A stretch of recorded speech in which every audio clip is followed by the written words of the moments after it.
We're back for our fourth of 4 stretch and folds, even though it may not be only 4, but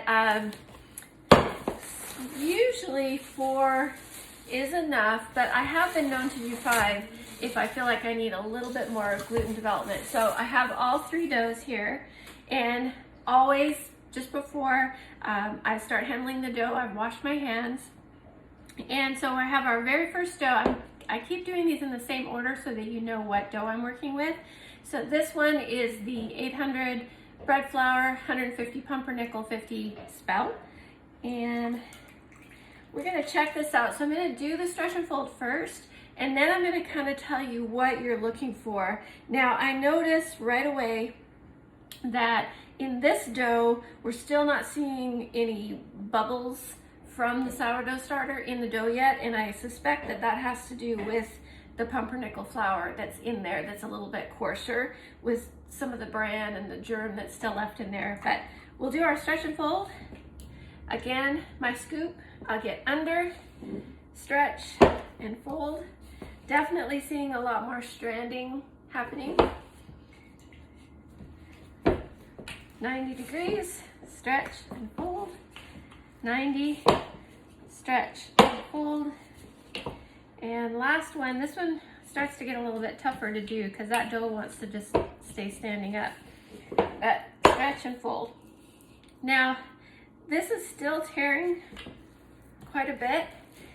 I'm gonna go ahead. I can actually lift this dough, flip it over, just to make sure that that is the same temperature on the bottom as it is on the top. Now what I'm gonna do this time is I'm actually gonna wet both of my hands, and I'm gonna grab a little bit of the dough, and this is what is called a Windowpane test, where, and you see I've got some pretty good elasticity. I can pull on that, but it's tearing pretty easily. So that tells me that this dough would benefit. Well, we were gonna let it auto do its bulk rise for a while anyway, where it'll continue to form gluten, but I may consider doing another stretch and fold on this one as well. So that was our first one. Our second one, this was that really pretty dough. I don't know if you can see right there. This one we've been getting bubbles for a while on this one. It's a much smoother dough. There's not as much germ and bran in there. It's also more slack because this one started off at 80% hydration. So I'm going to scoop, stretch, and fold. Scoop, stretch, and fold. Scoop, stretch, and fold. Funny enough, I'm not even seeing as much stranding in this dough. So that may be a sign that because of the germ and the bran in that grain, that we're not gonna get the same kind of gluten development. Or, sorry, I meant to say we're not gonna get the same results from a Windowpane test. All right, so pretty good stranding on that. I'll wet both hands, grab a little bit of it. Good elasticity, but still breaking. So again, this one was gonna have a few more hours of bulk rise anyway. Probably for both of these in about an hour, I'll do another stretch and fold and then do another Windowpane test. And then our last one, this one has quite a bit of pumpernickel in it.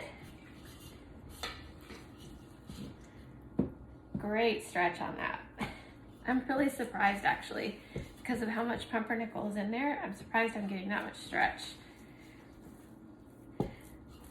But already on the third, it's already kind of seizing up. It tightens up. So we'll let that relax again. This one I may go ahead, since I can lift it, pick that up and flip it over to expose that bottom side. And I'll go ahead and do a Windowpane test, although I suspect this is gonna be, yeah, it tears really easily. I don't suspect we're gonna get a good Windowpane on this one just because it has so much pumpernickel flour in it. But we're gonna let it sit anyway. That's our fourth stretch and fold. Like I said, we have anywhere from 2 to even possibly 4 more hours of bulk rise at this phase. Now you're starting to understand why I normally try to start doing this pretty early in the morning, because it's already a little after 5 o'clock here and I still have a few hours ahead of me before I can get to pre-shaping and get these into their proofing baskets. So, but all in all, I'm really happy with these doughs. I think they're coming along really well, and so probably in another hour or so, I'll jump on and we'll take a look and see where we're at with those window pane tests, and then we'll be finishing up bulk rise, and we'll be heading into the final phase other than baking, which is the pre-shape and the proofing. And the proofing is actually going to happen overnight. I won't bake these until tomorrow, and but the pre-shape, letting them do their bench rest, and then getting them into the proofing baskets is really fun, and I can't wait to show you that. See you later.